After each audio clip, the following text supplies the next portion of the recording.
जनाक्रोश rally के दौरान राज्यसभा सांसद दीपेंद्र हुड्डा ने भी गठबंधन सरकार को जमकर आड़े हाथों लेते हुए कहा कि भाजपा सरकार पहले के विधानसभा चुनाव में 75 का नारा दे रही थी, लेकिन भाजपा सरकार की जन विरोधी नीतियों के चलते भाजपा 40 सीटें ही जीत पाई थी और सरकार बनाने के लिए भाजपा को 46 विधायकों की जरूरत थी और जसपा ने 10 सीटें जीती थी। चुनाव से पहले दुष्यंत चौटाला का भी यह नारा था कि इस बार भाजपा 75 पार नहीं, यमुना पार होगी। लेकिन दुष्यंत चौटाला ने जनता के साथ धोखा करके भाजपा के साथ गठबंधन कर लिया और भाजपा में वर्ष 2019 में गठबंधन की सरकार बनी।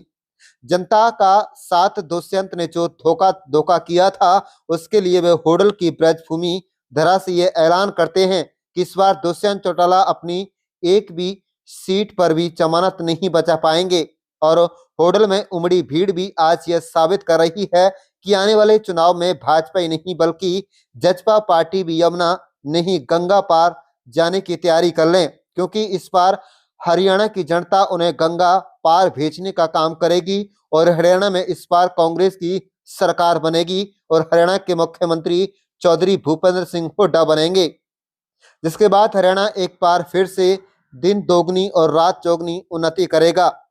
बीजेपी ने नारा दिया था, खट्टर साहब ने नारा दिया था 2019 के चुनाव में भी दलाल साहब बात कर रहे थे। खट्टर साहब ने नारा दिया था, क्या नारा दिया था? कहा था कि बीजेपी जाएगी इस बार, बीजेपी भाजपा जाएगी 75 पार। नारा दिया था कि नहीं दिया था, मैं पूछना चाहता हूँ। मगर इस बीच में एक और नारा आया, दुष्यंत चौटाला ने नारा दिया, बीजेपी को करो जमुना पार। नारा दिया था कि नहीं दिया था? एक कहता था 75 पार, दूसरा कहता था बीजेपी करो जमुना पार। इलेक्शन का नतीजा आते ही दोनों बन गए पक्के यार बन गए। लोग विश्वासघात करके, जनता के साथ विश्वासघात करके दुष्यंत चौटाला ने समझौता कर लिया और कह दिया कि हम समर्थन दे रहे हैं, 5100 बुढ़ापा पेंशन मिलेगा, इस बात पे समर्थन दे रहे हैं। 5 साल बीत गए। मैं पूछना चाहता हूँ 5 साल के बाद मैं पूछना चाहता हूँ वो 5100 बुढ़ापा पेंशन का क्या हुआ? वो 75% प्राइवेट के अंदर जो रोजगार का आपने कहा था समझौता, उसका क्या हुआ? ना 5100 बुढ़ापा पेंशन का समझौता था, ना 75% प्राइवेट में हरियाणा के नौजवानों को रिजर्वेशन का समझौता था।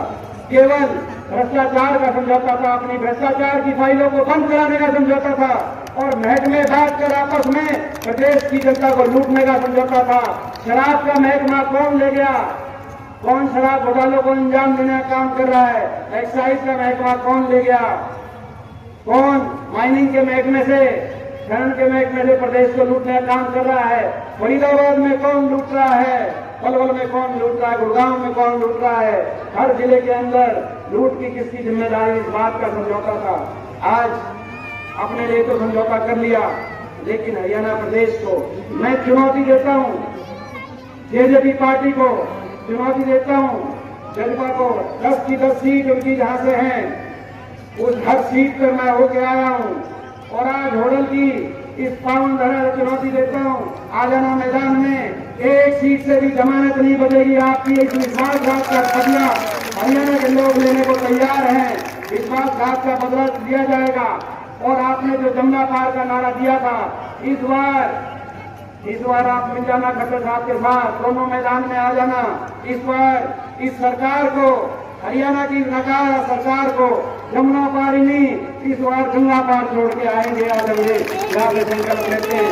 ब्रिज की आज हम बाके बिहारी लाल की ब्रिज की भूमि से संकल्प लेते हैं। इनको कहाँ छोड़ के आएंगे?